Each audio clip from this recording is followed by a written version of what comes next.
புதுசு புது. ஐயோ கன்றாவி, விடுச்சு இவ்வளவு நேரம் ஆச்சு இன்னும் படுத்துக்கிட்டு பச்சை குழந்தை மாதிரி. சீக்கிரமா எழுந்திரியா?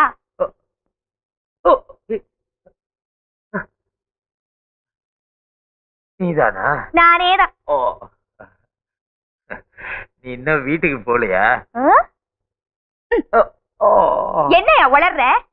நானும் என் அப்பாவும் தென்மலைக்கு கல்யாணத்துக்கு போயிட்டு இன்னைக்கு காலையில தான் வந்தோம். வீட்டுக்கு போலியான்னா என்ன அர்த்தம்?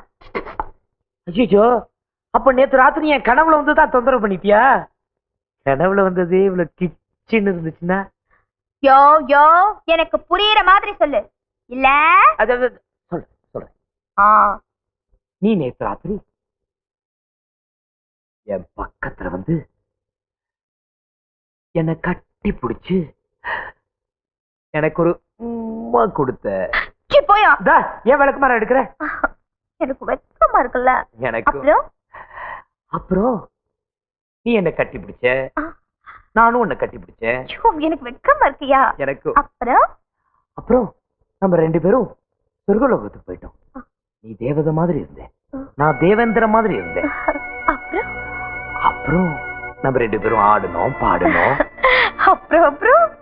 அப்புறம் ஐயோ சீக்கிரம் சொல்லையா? அப்புறம் என்ன, நீ என்ன நான் உன்ன. ஐயோ போயா, எங்க வீட்டுல கூட தான் கசகச எல்லாம் இருக்கு. ஏயா ராத்திரில கண்ட கனவெல்லாம் கண்டுட்டு பகல்ல என் மேல பழிய போட்டுடுவேன். இத பாரு, நாம கல்யாணம் சீக்கிரமா நடக்கணும்னா பெரியவர் பெரியசாமி கிட்ட சொல்லி எங்க அப்பா கிட்ட வந்து பொண்ணு கேட்க சொல்லு. சரியா? சரி. ஐயோ, எந்த வேலைக்கு வந்தாலும் அதையே மறந்துட்டேன். என்ன பாத்தியா, உனக்காகவே நான் பின்ன ஜொட்டர். ஆனா ஒண்ணு, என்ன?